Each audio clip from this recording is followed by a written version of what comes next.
오늘은 은혜가 왕노릇하는 삶을 살았던 다윗의 인생을 살펴보면서 함께 은혜를 나누고자 합니다. 다윗은 사울왕이 죽이려고 하는 바람에 계속해서 도망 다녀야 했습니다. 많은 고난을 당했습니다. 그러다가 사울왕이 죽었습니다. 그 뒤를 이어 다윗이 이스라엘의 새로운 왕으로 등극하게 되었습니다. 동양이든 서양이든 왕가가 바뀌면 상대방 왕가의 자손들은 멸절시키는 것이 하나의 전통이었습니다. 그런데 다윗 왕은 사울 왕가의 자손을 멸절시키기 위해서 노력을 하지 않고 오히려 은혜를 베풀기 위해서 사울 왕가의 자손을 추적을 합니다. 사울의 손자 무비보셋이 남아있다는 사실을 알고서 그를 데려오라고 명령합니다. 무비보셋은 아이고 이제 죽었구나 하고 다윗 왕 앞으로 나아갔습니다. 그때 다윗이 뜻밖에도 그를 선대하는 거예요. 그의 기억을 회복시켜주고 왕실에 함께 기거할 수 있도록 특권을 주었습니다. 무비보셋 입장에서는 전혀 기대하지 않았던 친절이었습니다. 무비보셋은 거기서 큰 은혜를 경험했고 다윗은 그에게 놀라운 은혜를 베풀었던 것입니다. 우리는 이 사건 앞에서 이런 질문을 던질 필요가 있습니다. 도대체 무엇이 다윗으로 하여금 그런 은혜를 베푸는 사람이 되게 했을까? 이 질문을 바꾸면 이런 질문이 될 것입니다. 오늘 우리가 은혜의 사람이 되기 위해서는 무엇을 필요로 할까? 여러분, 은혜가 왕노릇하는 삶을 살아가기 위해서는 무엇이 필요하겠습니까? 오늘은 이 질문에 대한 답을 찾아보면서 함께 은혜를 나누고자 합니다. 은혜가 왕노릇하는 삶을 살아가기 위해서는 무엇이 필요하겠습니까? 첫째로 하나님의 은총을 경험하는 것이 필요합니다. 오늘의 본문 3절을 보면 이렇게 말씀합니다. 왕이 이르되 사울의 집에 아직도 남은 사람이 없느냐? 내가 그 사람에게 하나님의 은총을 베풀고자 하노라. 다윗은 사울왕의 사위였습니다. 동시에 사울왕의 아들 요나단과는 생명을 바꿀 만큼의 절친한 친구였습니다. 그런데 장인이 되는 사울왕의 시기가 나서 다윗을 계속 죽이려고 했습니다. 여러 번 살해하려고 시도를 했으나 성공하지 못하고 오히려 전쟁터에서 아들과 함께 비참하게 전사하고 말았습니다. 그 후 다윗이 왕좌에 오르게 되었습니다. 그때 다윗이 신하들에게 물었던 것입니다. 사울의 집에 아직도 남은 사람이 없느냐? 내가 그 사람에게 하나님의 은총을 베풀고자 하노라. 이 말씀을 보면 그냥 자신이 은총을 베풀겠다는 것이 아닙니다. 사울 왕과의 후손에게 하나님의 은총을 베풀겠다는 것입니다. 여기서 은총이라는 단어의 히브리어는 헤세드라고 하는데 세상의 일반적인 사랑과는 완전히 차별이 된 하나님의 사랑을 의미할 때 쓰였던 단어가 바로 헤세드입니다. 그러니까 아가페와 함께 아주 중요하게 쓰인 단어가 헤세드라고 하는 단어인데 구약에만 이 단어가 250번이나 등장합니다. 이 헤세드의 사랑은 저주받아 마땅한 사람을 오히려 불쌍히 여기고 그를 선대해서 그에게 사랑을 베풀어주는 은혜를 말하는 것입니다. 그런데 이 사랑을 우리가 받지 않았습니까? 에베소서 2장 8절을 보면 오늘도 이렇게 말씀합니다. 너희는 그 은혜에 의하여 믿음으로 말미암아 구원을 받았으니 이것은 너희에게서 난 것이 아니요 하나님의 선물이라. 우리의 행위로 구원을 받은 것이 아니라 오직 하나님의 은혜로 구원을 받았다고 말씀하죠. 그런데 에베소서 2장 7절을 보면 이렇게 말씀합니다. 이는 그리스도 예수 안에서 우리에게 자비하심으로써 그 은혜의 지극히 풍성함을 오는 여러 세대에 나타내려 하심이라. 하나님께서 예수님을 통해 우리에게 자비를 베풀어 주셨는데 그것은 하나님의 은혜가 얼마나 큰지를 온 세상에 널리 나타내기 위해서였다는 것입니다. 그러니까 우리가 구원을 받은 것이 오직 하나님의 은혜와 자비 때문이라는 말씀입니다. 다윗은 구약시대의 사람이지만 하나님의 이 놀라운 은혜를 알았습니다. 그래서 그는 늘 하나님의 은혜를 마음에 품고 살면서 다른 사람들에게 은혜를 베풀어야 한다고 생각했는데 바로 그 생각이 무비보셋에게 은혜를 베풀게 했던 것입니다. 이처럼 다른 사람들에게 은혜를 베풀고 살아가려면 먼저 하나님의 은혜를 경험해야 합니다. 시편 51편은 다윗의 유명한 참회시인데 그의 참회시를 보면 그가 하나님의 은혜를 체험했다고 하는 증거를 찾아볼 수 있습니다. 그의 참회시가 이렇게 시작하지요. 하나님이여 주의 인자를 따라 내게 은혜를 베푸시며 내게 은혜를 베푸시며 주의 많은 긍휼을 따라 내 죄악을 지워주소서. 나의 죄악을 마을 같게 씻으시며 나의 죄를 깨끗이 제하소서. 하나님 앞에서 사악한 죄를 범하고 말할 수 없는 고통 속에 있을 때 다윗이 매달렸던 것은 오직 하나님의 은혜였습니다. 그래서 그는 이렇게 기도했습니다.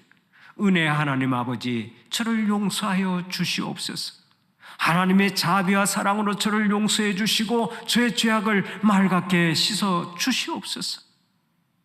다윗은 하나님의 은혜를 알았기 때문에 먼저 하나님의 은혜를 구했습니다. 사제의 은총을 받았습니다. 감사가 넘쳐났습니다. 그리고 그때부터 다른 사람에게도 은혜를 베풀며 살아갔던 것입니다. 오늘 우리도 마찬가지입니다. 우리가 하나님의 은혜의 사람이 되기 위해서는 먼저 하나님의 은혜를 체험해야 할 줄로 믿으시기 바랍니다. 그런 의미에서 아직도 하나님의 은혜를 잘 모르겠다고 하는 분이 있다면 이 시간 십자가 앞으로 나오시기를 바랍니다. 하나님께서 나를 얼마나 사랑하시고 어떤 은혜를 베풀어 주셨는지를 가장 극명하게 보여주는 증표가 바로 십자가이기 때문입니다. 십자가 사건이야말로 인간을 향한 하나님의 사랑의 절정이요 은혜의 절정입니다. 그래서 십자가 앞에 서기만 하면 하나님의 구원의 은혜를 찬양하지 않을 수 없는 것입니다. 미국의 찬송가 작곡자인 피터 필립 피론이라고 하는 사람은 본래 마차 제조업자였습니다. 노래를 잘 불렀던 그는 일만 끝나면 술집에 가서 노래를 부르곤 했습니다. 그러던 어느 날 그가 시카고의 한 술집에서 노래를 부르고 있을 때 그의 음악적 소질을 발견한 사람이 그를 무디 목사님의 집회에 데리고 갔습니다. 그런데 그가 그 집회에 참석하면서 회심을 하게 되었고 예수님을 생명의 주로 모시게 되었습니다. 그는 당대 유명한 음악가들과 함께 전도사에게 모든 것을 바쳤는데 그가 지은 찬송가 260장, 조금 전에 우리가 불렀던 260장을 보면 오늘 또 이렇게 노래합니다. 우리를 죄에서 구하시려 주 예수 십자가 지셨으니 기쁘게 부르세 할렐루야 나 구원받았네. 찬송하세 찬송하세 주님 나를 구하셨네. 찬송하세 찬송하세 주가 구원하셨네. 비로는 십자가 앞에서 하나님의 은혜를 발견했습니다. 하나님의 놀라운 은혜를 체험했습니다. 그리고 하나님의 은혜를 체험한 이후에는 오직 하나님의 은혜를 증거하기 위해서 남은 생을 다 바쳤습니다. 사랑하는 우리 성도들은 은혜가 왕노릇하는 삶을 살기 위해서 먼저 하나님의 은혜를 체험하는 자들이 되시기를 바랍니다. 하나님의 은혜 앞에서 먼저 감사하고 평생 그 은혜를 잊지 않고 살아가는 자들이 되시기를 축원합니다. 두 번째로 은혜의 빚진 자라고 하는 의식을 가지는 것이 필요합니다. 오늘의 본문 1절을 보면 이렇게 말씀하지요. 다윗이 이르되 사울의 집에 아직도 남은 사람이 있느냐? 내가 요나단으로 말미암아 그 사람에게 은총을 베풀리라 하니라. 다윗이 사울왕과는 원수 관계였지만 사울왕의 아들인 요나단과는 아주 절친한 친구 관계였습니다. 요즘 말로 절친이었고 생명을 걸고 우정을 나누었던 인물입니다. 그래서 사울왕은 다윗을 죽이려고 혈안이 되었지만 사울왕의 아들인 요나단은 다윗을 살려내기 위해서 모든 방법을 다 동원했습니다. 다윗이 그 은혜를 잊지 않고서 오늘의 본문 7절을 통해 이렇게 말하는 것입니다. 무서워하지 말라. 내가 반드시 내 아버지 요나단으로 말미암아 내게 은총을 베풀리라. 다윗이 누구 때문에 은혜를 베풀겠다고 했습니까? 무비보셋의 아버지 요나단 때문에 은혜를 베풀겠다고 말했습니다. 다윗은 친구 요나단이 자신에게 베풀었던 은혜를 한시도 잊지 않았던 것입니다. 다시 말하면 다윗은 항상 은혜의 빚진 자의 의식을 가지고 살았다는 얘기입니다. 바로 이것입니다. 우리가 하나님의 은혜의 빚진 자라고 하는 채무의식만 가지면 다른 사람에게 언제나 은혜를 베풀고 살아갈 수 있다는 것입니다. 그러면 오늘 여기 계신 여러분들에게 묻겠습니다. 여러분은 하나님의 은혜 앞에서 항상 빚진 자라고 하는 의식을 가지고 있습니까? 지금까지 어떻게 살았든 관계없습니다. 오늘부터 여러분 모두가 항상 채무의식을 가지고 살아가시기를 바랍니다. 왜 그래야 합니까? 우리는 하나님 앞에서 너무나 많은 빚을 졌기 때문입니다. 한번 생각해 보세요. 내가 구원받아 천국 백성이 되었지만 그것이 나의 힘으로 이루어졌습니까? 그렇지 않습니다.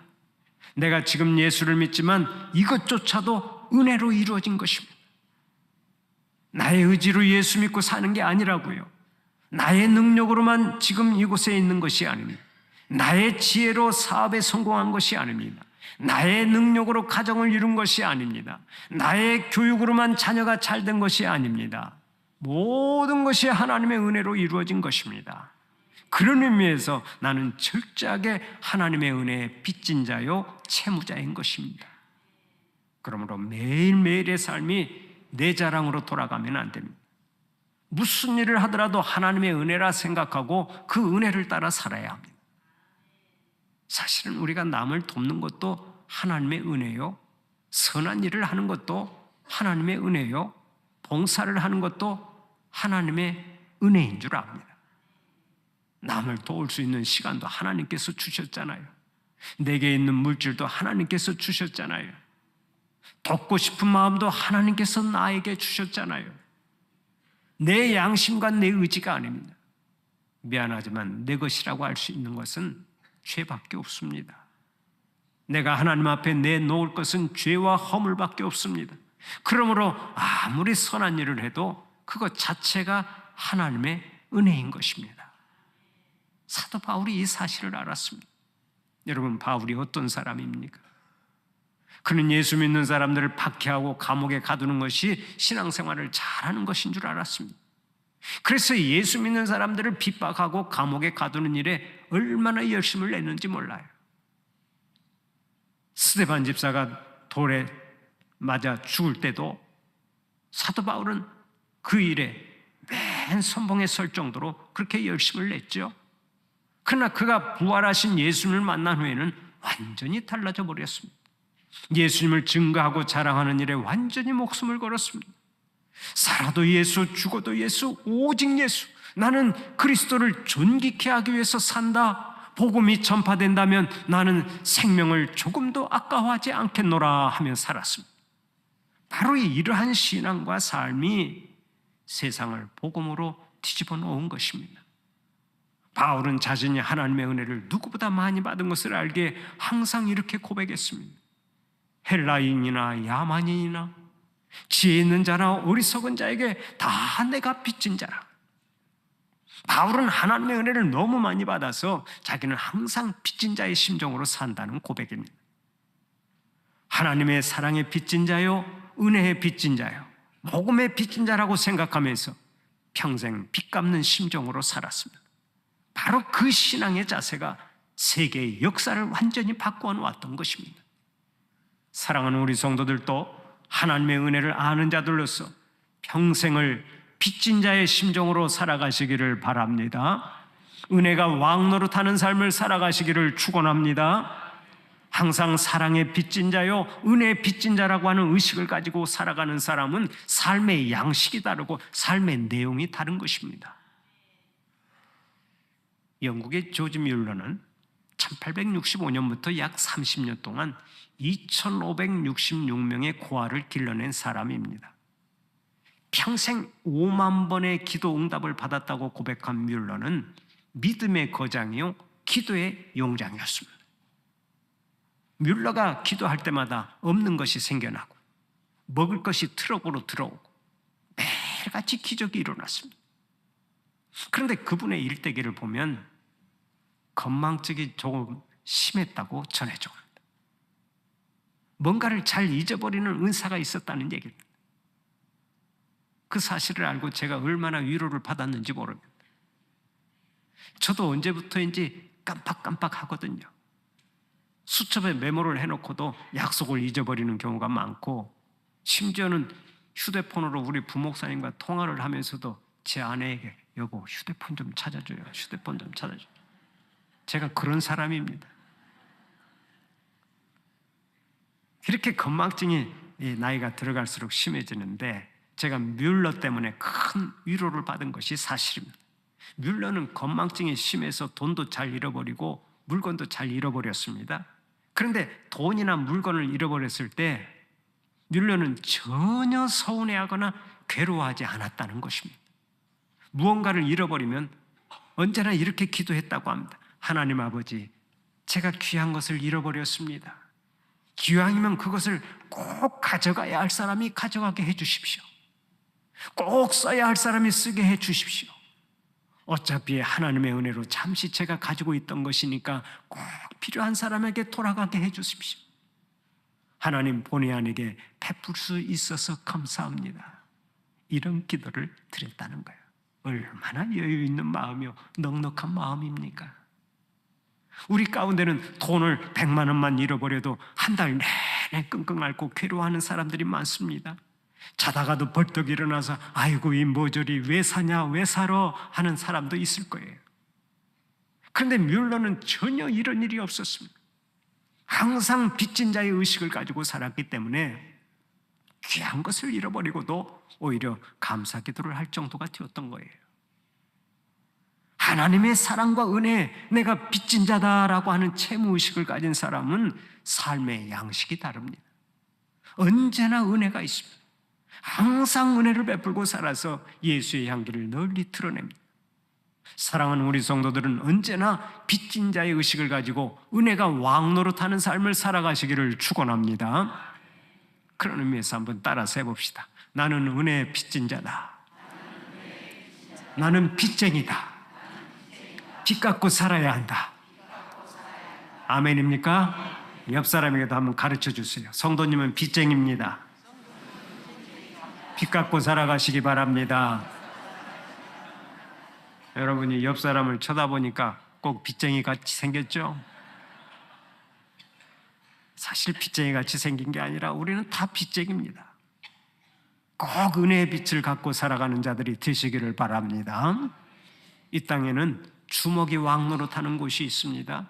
뒷골목의 세계나 조폭의 세계가 그런 곳입니다. 그러나 주먹이 왕노릇하는 곳에는 정의도 없고 사랑도 없습니다. 오직 불의와 강탈과 증오만 있을 뿐입니다. 또 이 땅에는 법이 왕노릇하는 곳도 있습니다. 어떤 면에서 지금의 사회가 법이 왕노릇하는 사회라고 할 수 있습니다.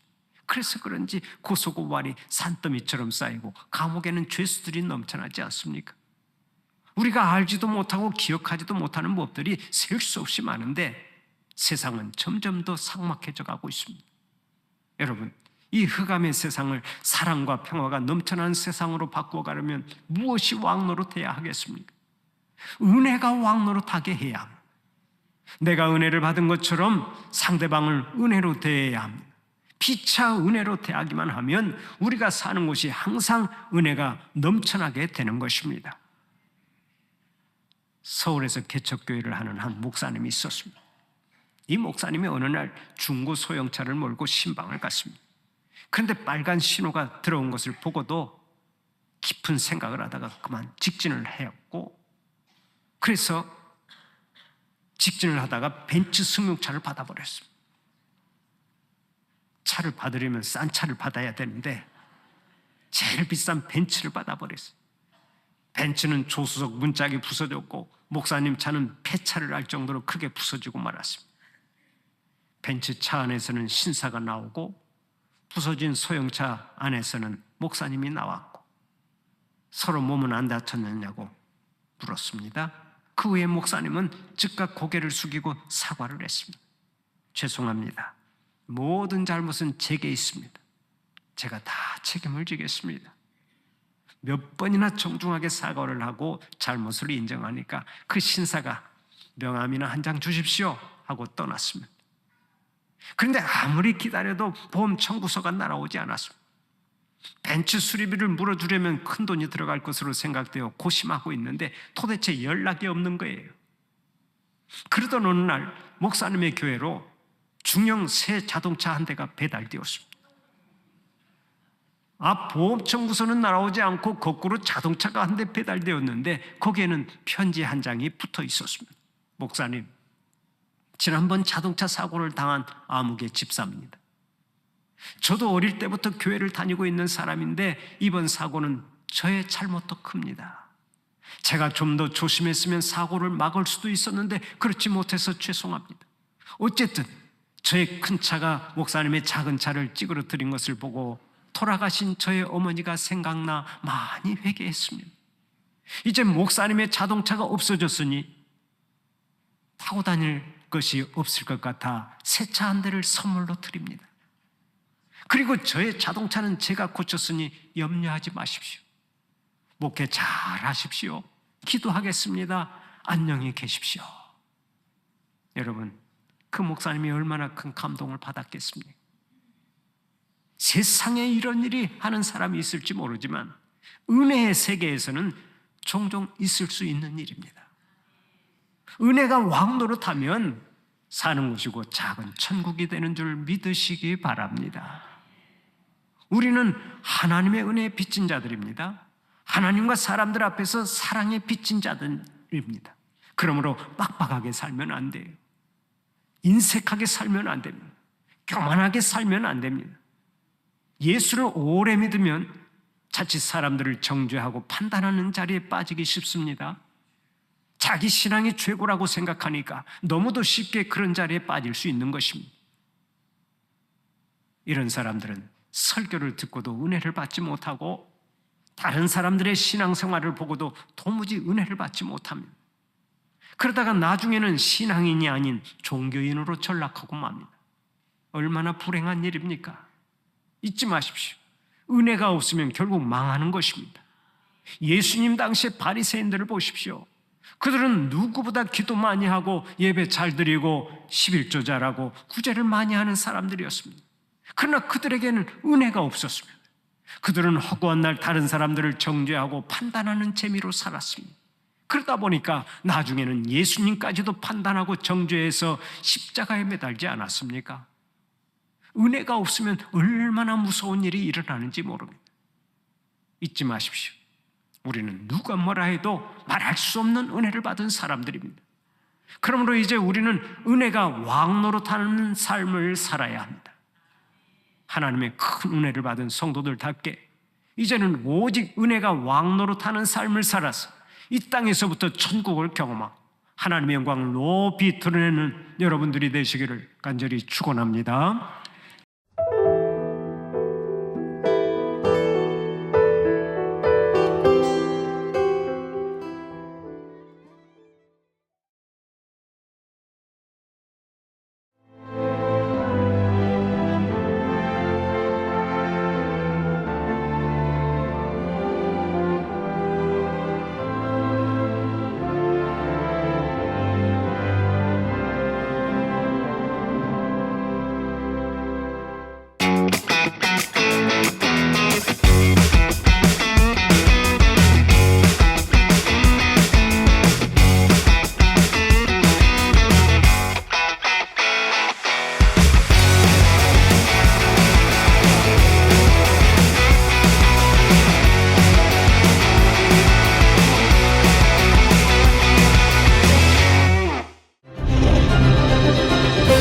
기회는 준비된 도시를 선택합니다. 대지엔 바이오, 반도체, 도심엔 문화, 하늘엔 우주. 대한민국 미래 산업의 새로운 가능성을 열어가는 곳. 격이 다른 도시, 순천입니다.